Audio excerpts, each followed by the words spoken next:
Hello everyone. तो ये है हिंदी मीडियम की टेस्ट सीरीज़। हालांकि इसमें क्वेश्चन दोनों साइड से दिए हैं, जैसे आप देख सकते हैं। ये इंग्लिश में भी दिया है, हिंदी में भी दिया है। तो अगर किसी को हिंदी में कोई प्रॉब्लम आ रही है, कोई शब्द समझने में, तो आप आसानी से इंग्लिश ट्रांसलेशन देख सकते हैं। तो चलिए, आज से हम लगभग हर दूसरे तीसरे दिन टेस्ट सीरीज़ सॉल्व करेंगे। पहले टेस्ट सीरीज़ सॉल्व करेंगे, फिर उससे इंपॉर्टेंट टॉपिक होंगे, उन्हें हम डिसाइड कर लेंगे, उन्हें दूसरे दिन रिवीजन करेंगे। इसके बाद हम दूसरी टेस्ट सीरीज़ सॉल्व करेंगे। तो हो गया क्या इससे कि जो भी टॉपिक हमारे अभी कन्फ्यूजन है या किसी में क्लैरिटी नहीं है, या कुछ हमने टॉपिक्स पढ़े हैं पर हमने रिवीजन नहीं किया, तो हमें यहाँ पर अपनी कमियों का पता चलेगा और हम उन्हें और बेहतर करेंगे। तो जो फाइनल एग्ज़ाम आने वाला है, तब तक हम काफ़ी कुछ अच्छा कर चुके होंगे। तो चलिए स्टार्ट करते हैं। तो हम यहाँ क्या करेंगे कि 1 बाय 1 क्वेश्चन देखेंगे, उसके आंसर देखेंगे। इसके बाद में वो आंसर क्यों सही है, उसके पीछे का तर्क क्या है, उसे भी हम यहाँ पर समझेंगे। वीडियो को पॉज करके आप चीज़ों को समझिएगा। जो भी उसमें नहीं समझ में आ रही, आप कमेंट बॉक्स में कमेंट कीजिएगा और कोशिश करूँगी पूरी चीज़ें समझाने की। तो जैसे कि हमारा फर्स्ट क्वेश्चन कहता है कि नागरिकता प्राप्त करने के तरीकों के संदर्भ में निम्नलिखित कथनों पर विचार कीजिए। नंबर 1, भारत जुस संगुइनिस के सिद्धांत का पालन करता है। जुस सोली जन्म से नागरिकता प्राप्त करने का सिद्धांत है। तो इसमें आपको सोचना है कि कौन सा सही होगा और क्यों सही होगा, क्योंकि नागरिकता हमारे पॉलिटी में आप देखते 5 से 11 जो आर्टिकल नंबर है वहाँ पर दिया हुआ है। अगर आपने कभी पढ़ा है तो आपको ये ज़रूर पता होगा। तो यहाँ पर हमारा सी ऑप्शन करेक्ट हो जाएगा। अब इसके पीछे का लॉजिक क्या है कि क्यों करेक्ट होगा, क्योंकि जो हमारा संविधान है वो कहता है, जो संविधान कहता है कि जुस सोली जन्म से, इसका मतलब है जहाँ पर किसी व्यक्ति का जन्म हुआ है वहाँ से हमें नागरिकता निर्धारित होती है। जैसे हम कभी बोलते हैं कि अमेरिका में भारतीय, तो अमेरिका में जो रह रहा है वो भारतीय मूल का है, यानी कि उसका जन्म भारत में हुआ है। इस तरीके से बताते हैं। अब हम सेकंड क्वेश्चन देख लेते हैं। आई होप ये सिंपल है, आपको समझ में भी आ गया होगा। दूसरा क्वेश्चन देखते हैं। निम्नलिखित में कौन सा प्रावधान भारतीय संविधान में 86वें संविधान संशोधन 2002 द्वारा जोड़ा गया था। अब यहाँ पर आपको ऑप्शन सही से पढ़ने हैं। तो देखिए, ये फर्स्ट कहता है कि राज्य सामाजिक और शैक्षिक रूप से पिछड़े वर्गों के लाभ के लिए विशेष प्रावधान कर सकता है। इसके बाद में राज्य 8 वर्ष तक के सभी बच्चों को मुफ्त और अनिवार्य शिक्षा प्रदान कर सकता है। ये ऑप्शन आपके पॉलिटी में जब आप पढ़ेंगे तो वहाँ पर ये दिया हुआ है, अगर आपने ध्यान से पढ़ा होगा। भारत के प्रत्येक नागरिक का यह कर्तव्य है कि वह 6 से 14 वर्ष की आयु के अपने बच्चों को शिक्षा के अवसर प्रदान करे। अब ये यहाँ पर आता है डी नंबर, अल्पसंख्यकों के हितों के संरक्षण से संबंधित प्रावधान है। तो देखिए, जो हमारे फंडामेंटल राइट्स हैं यानी कि मौलिक अधिकार, वहाँ पर आपने देखा होगा कि हमारे 21 जो आर्टिकल है उसमें संशोधन करके 21A जोड़ा गया है। वो ये प्रावधान करता है कि जो भी हमारे 6 से 14 वर्ष के बच्चे हैं उन्हें शिक्षा देना अनिवार्य होगा। तो आपने जो फंडामेंटल राइट्स हैं उसमें आपने देखा होगा, अगर नहीं देखा है तो आप फिर देखिएगा, आपको उसका आंसर मिल जाएगा। तो इसलिए इसमें आपका 2 का सी सही हो जाएगा। भारत के प्रत्येक नागरिक का यह कर्तव्य होगा कि वह 6 से 14 वर्ष की आयु के अपने बच्चे को शिक्षा के अवसर प्रदान करे, है ना। इसका ये आंसर सही हो जाएगा। हम थोड़ा फटाफट देखते हैं, वरना वीडियो बहुत लेंथी हो जाएगा, बहुत टाइम लग जाएगा। जैसे कि हम अपना 3 नंबर क्वेश्चन देखते हैं। तो यहाँ पर बोला जा रहा है कि निम्नलिखित में से किसे एशिया का पहला गणतांत्रिक राज्य माना जाता है। एशिया का यानी कि भारत भी आपका एशिया में है, तो ये उसके बारे में बात कर रहा है। ये एंशियंट का क्वेश्चन है, हिस्ट्री का। तो आप जब एंशियंट को पढ़ेंगे तो वहाँ पर जो अजातशत्रु हुए, ये 6वीं शताब्दी ईसा पूर्व की बात हो रही है। लिच्छवी वंश है, वैशाली नगर है, इनके बारे में आपने कहीं ना कहीं जरूर पढ़ा होगा। तो ये उससे संबंधित क्वेश्चन है, तो इसका आंसर ए हो जाएगा, लिच्छवी को एशिया का पहला गणतांत्रिक राज्य माना जाता है। अब हम आते हैं 4 नंबर क्वेश्चन में। सूची ए को सूची के साथ, सेकंड सूची के साथ मिलान करना। ऐसे क्वेश्चन ये मिडिवल में खूब देते हैं, आपको इसको थोड़ा ध्यान से पढ़ना है। इसमें इस तरह के क्वेश्चन जरूर बनते हैं। तो ये इन्होंने तब उस समय के जो विभाग हैं उनके बारे में बताया है। तो दीवाने अर्ज, दीवाने रिसालत, दीवाने इंशा, दीवाने इश्तियाक, इसको आपने पढ़ा होगा, इसके बारे में कुछ याद आ रहा होगा। तो इसका हमें मिलान करना है। तो देखिए, यहाँ पर जो आपका है ए, आपका जो दीवाने अर्ज है ये सैन्य विभाग से आएगा। ऐसे अगर आपको वहाँ एग्जाम में प्रॉब्लम हो रही तो पहले से आप इसको ऐसे करना सीख जाएंगे यही चीज़ें हमको इसमें सीखनी है, क्योंकि हमने कुछ कुछ चीज़ें पढ़ तो रखी हैं पर क्या सही है क्या गलत है उसका कॉन्फिडेंस नहीं आता है। तो यहाँ पर आपका जो ये ऑप्शन डी है ये सही हो जाएगा। आप यहाँ से या तो सही कर लीजिए या तो ऐसे यहाँ से सूची को एक से सेकंड को मिला लीजिए। बी फर्स्ट में जाएगा, ये जो आपका बी है ये फर्स्ट में जाएगा। इसी तरीके से सी जो है ये आपका 2 में जाएगा, तो यहाँ से मिला लीजिए और ये तो ये उसमें हो जाएगा, या वहाँ से कर लीजिए। इसके बाद में हम आ जाते हैं अपने 5 नंबर क्वेश्चन में। ये तो बहुत ही फेमस क्वेश्चन है, हर किसी को बहुत आराम से पता होगा।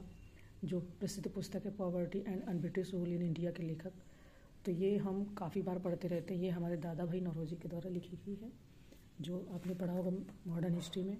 इसके बाद में आपका आ जाता है 6 का वो पूछ रहे हैं कि भारत छोड़ो आंदोलन के संदर्भ में कौन सा कथन सही है। तो बताते हैं इसे क्रिप्स मिशन के सफलता के बाद शुरू किया गया था। इसके बाद में वर्धा की बैठक में कांग्रेस कारणनी समिति ने गांधी जी को आंदोलन की कमान संभालने के लिए अधिकृत किया था। इस आंदोलन के दौरान भारत में कई जगहों पर समानांतर सरकारें बनाई गई थी।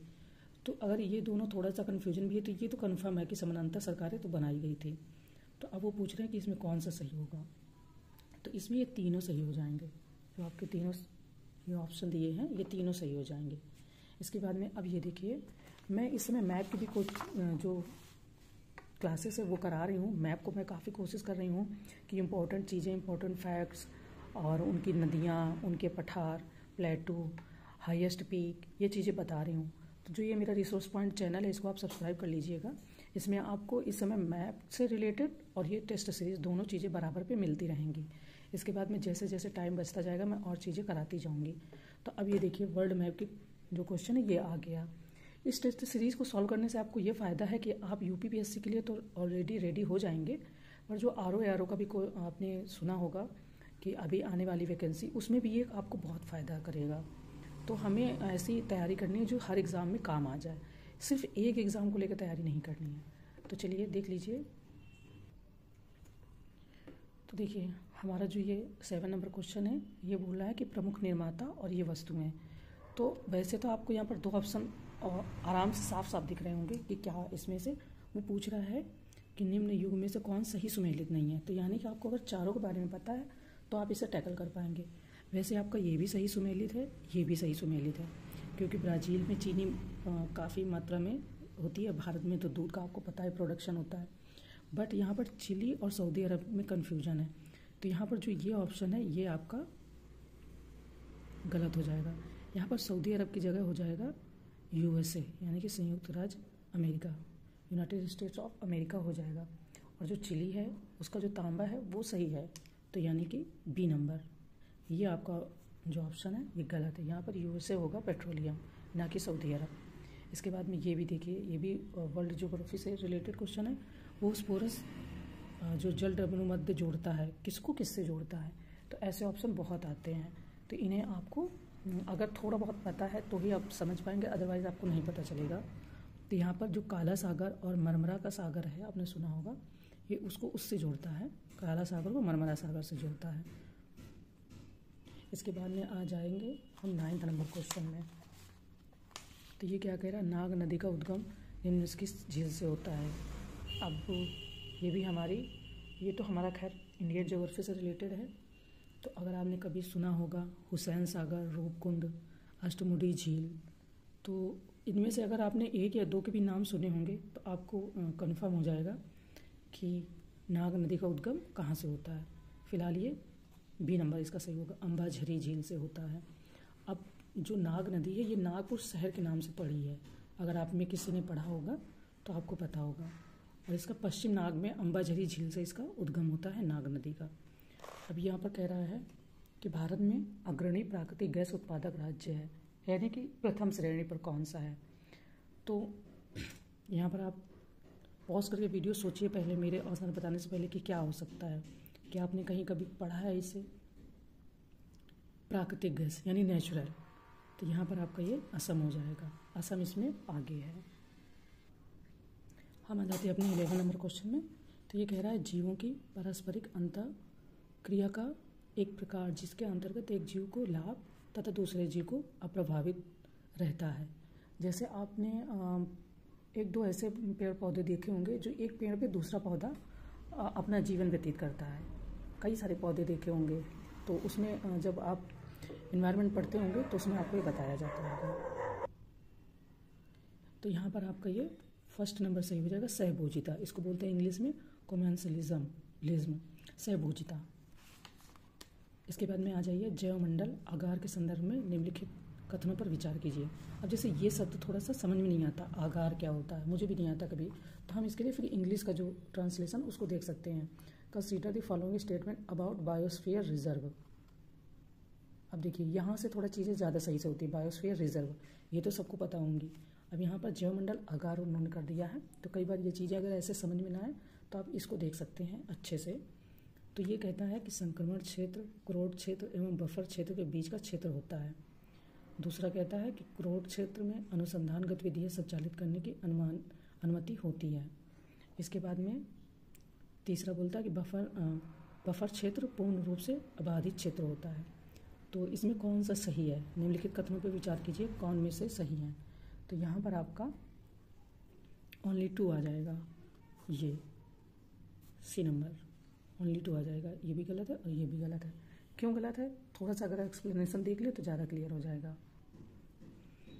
तो जैसे ये आपका फर्स्ट कहता है कि संक्रमण क्षेत्र कोर क्षेत्र एवं बफर क्षेत्र के बीच का क्षेत्र होता है, तो ये क्या है, जो बायोस्फीयर रिजर्व आपके होते हैं, तो जो बाहरी हिस्सा होता है वो सहयोग का होता है, यानी कि लोग आ जा सकते हैं, मनोरंजन कर सकते हैं, जैसे हम लोग जाते हैं बाहर, तो ये इसलिए ये गलत है। इसके बाद में हम देखते हैं अपना तीसरा क्वेश्चन नंबर।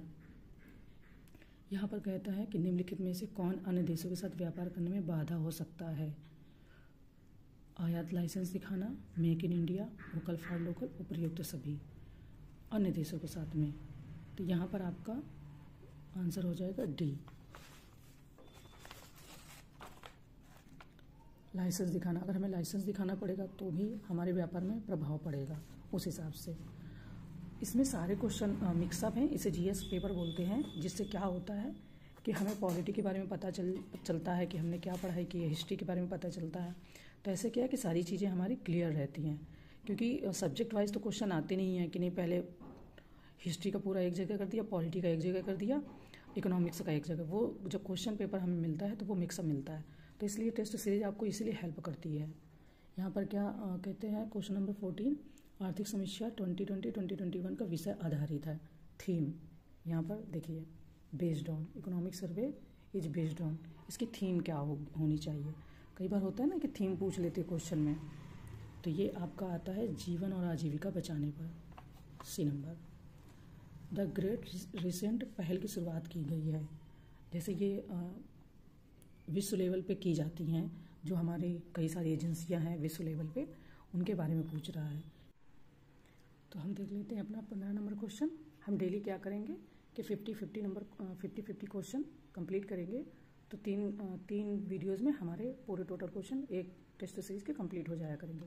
तो अब हम थोड़ा सा फास्ट करते हैं वरना टाइम बहुत ज़्यादा चला जाएगा। तो यहाँ पर कह रहा है द ग्रेट रिसेंट पहल की शुरुआत की गई है। तो ऐसे पहल सरकार द्वारा की जाती हैं, जो विश्व आर्थिक मंच होते हैं वो लोग करते रहते हैं। तो यहाँ पर पूछ रहे हैं कि संयुक्त राष्ट्र महासभा द्वारा, यानी यूनाइटेड नेशंस जनरल असेंबली द्वारा, विश्व बैंक द्वारा जो वर्ल्ड बैंक होती है, आर्थिक सहयोग एवं विकास संगठन द्वारा यानी कि Organisation for Economic Corporation and Development के द्वारा, या विश्व आर्थिक मंच द्वारा। तो ये पहल आपकी विश्व आर्थिक मंच यानी कि वर्ल्ड इकोनॉमिक फोरम के द्वारा की गई है। इसके बारे में थोड़ा सा पता होगा कि ये गैर लाभकारी एक संस्था है। बाकी डिटेल्ड हम यहाँ नहीं बात कर सकते वरना बहुत टाइम लगेगा। वैसे ही आप 16 नंबर क्वेश्चन देखिए, हाल ही में समाचारों में रही असमी क्या है, पूछ रहा है बंगाल की खाड़ी का एक उष्णकटिबंधीय चक्रवात मशीन पिस्तौल ICMR द्वारा विकसित पुनः प्रयोज्य PPE किट या पश्चिमी घाट में पाई गई मेढक की एक प्रजाति। तो ऐसे नाम दे देते हैं, इन्हें हमें याद रखना होगा। ये हमारी मशीन पिस्तौल है, उसका नाम है। इसके बाद में हम देख लेते हैं साथी।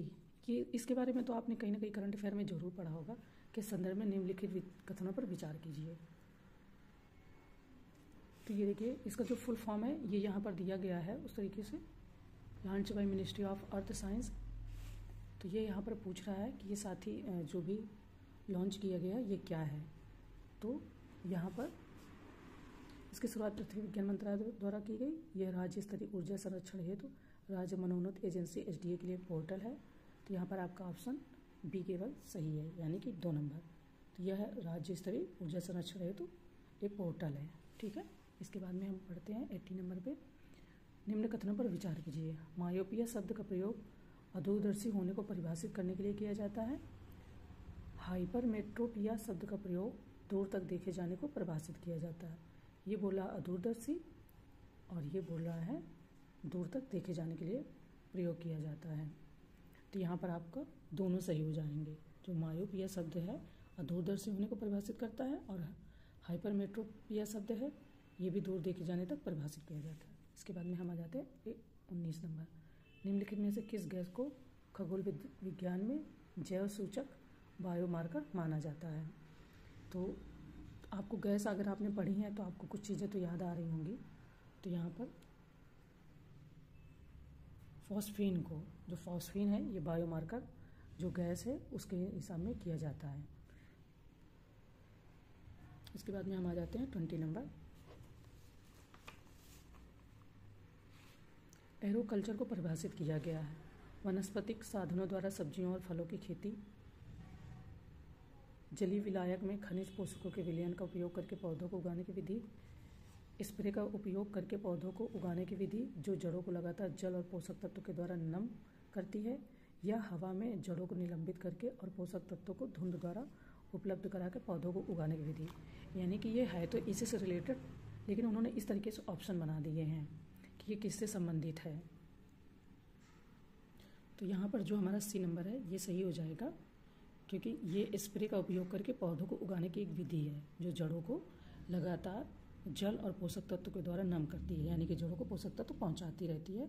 एरोकल्चर उसको बोलते हैं, है ना। तो अगर इधर का कोई शब्द समझने में प्रॉब्लम हो रही तो आप जो इसका इंग्लिश है कन्वर्सेशन उससे आप समझ सकते हैं। अब यहाँ पर हम आ जाते हैं 21 नंबर क्वेश्चन में। निम्नलिखित में कौन सा रिट अदालत द्वारा एक सार्वजनिक अधिकारी को अपने कर्तव्यों का पालन करने के लिए कहता है। अब ये देखिए पॉलिटी का ही क्वेश्चन है, और अगर आपने ये 35, 32 जिसे अंबेडकर जी ने संविधान की आत्मा कहा है, वहाँ पर अगर आप पढ़ेंगे तो 32, 33, 34, 35 उसके बाद में ये आपके बंदी प्रत्यक्षीकरण, मैंडमस यानी कि परमादेश, ये क्यू वारंटो, अधिकार परीक्षा, ये आपने फंडामेंटल राइट्स के बाद जरूर पढ़ेंगे। हमारे उसी में फंडामेंटल राइट्स में ही आते हैं। तो ये देखिए कितना अच्छा क्वेश्चन है। अगर हम ऐसे ही पढ़ के फिर टेस्ट सीरीज अटेंड करते हैं तो हमारे क्वेश्चन कम से कम गलत होने के चांसेस होते हैं। वैसे हम इसका आंसर जान लेते हैं तो इसका आंसर बी होता है, कर्तव्यों का पालन करने के लिए कहता है परमादेश।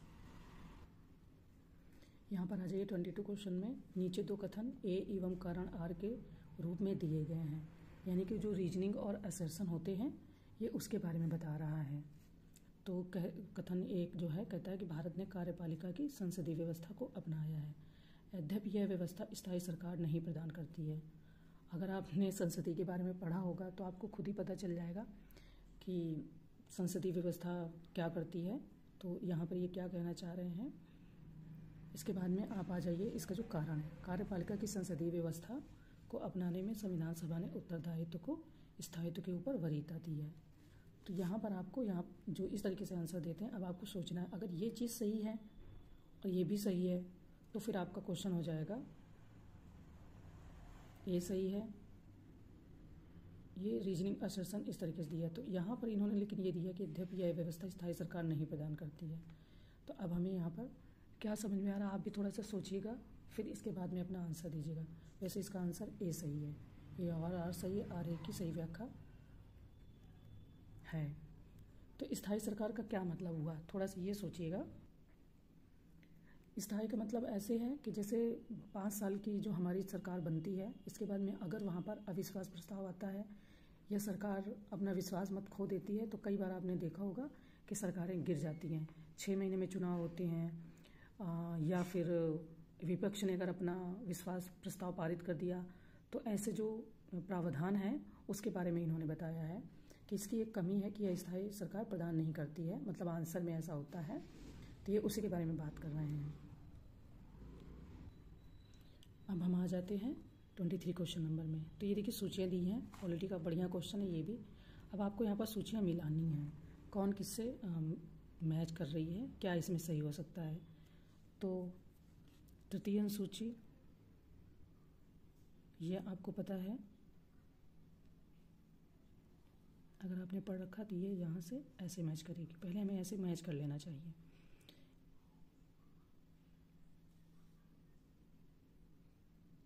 ये आपकी 4 नंबर पे आ जाएगी। इसके बाद में जो आपकी द्वितीय अनुसूची है यहाँ पर चली जाएगी। लास्ट में ये बची, ये ऑब्वियसली आपको पता ही चल जाएगा। कुल मिला के देखिए, तृतीय अनुसूची है, ये उच्च न्यायालय के न्यायाधीशों की शपथ के बारे में, जब शपथ समारोह होता है उसके बारे में जो शपथ दिलाई जाती है। तो यहाँ पर आपका बी नंबर सही हो जाएगा। इसको आप पॉज करके देखेंगे तो चीज़ें समझ में आएंगी, ऐसे भी आपको टाइम लगेगा और यहाँ पर भी टाइम ज़्यादा जाएगा। अब ये देखिए, हेलियोडोरस की बेसनगर शिलालेख संबंधित है। शिलालेख से क्वेश्चन अक्सर बनते रहते हैं। जैसे आपने देखा होगा प्रयाग प्रशस्ति, कई जगह आपने देखा होगा, तो वो अगर आप याद कर लेंगे एंशिएंट में तो आपको अच्छा रहेगा। फिलहाल यहाँ पर ये वासुदेव से संबंधित है। इसके बाद में हम आ जाते हैं 25 नंबर क्वेश्चन में। निम्नलिखित भक्ति संतों को कालक्रमों में व्यवस्थित कीजिए और निम्नलिखित का प्रयोग करके चुनिए। तो अगर आपने इनके बारे में देखा होगा तो आपको इसके बारे में थोड़ा सा आइडिया होगा, अगर नहीं भी है तो फिर आप पढ़ेंगे दोबारा तो आपको चीज़ें पता चल जाएंगी। वैसे यहाँ पर चुनना है,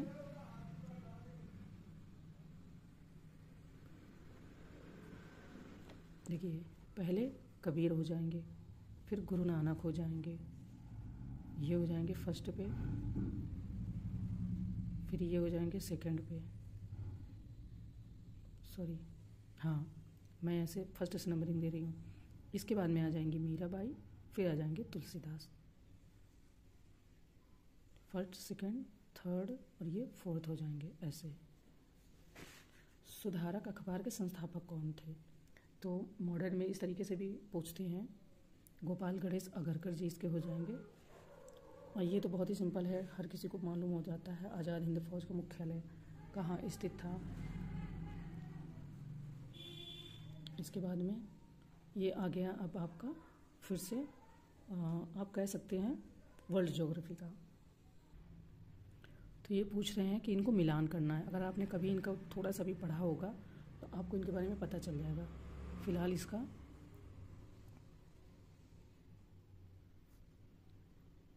ये जो है एंडीज एक वलित पर्वत है।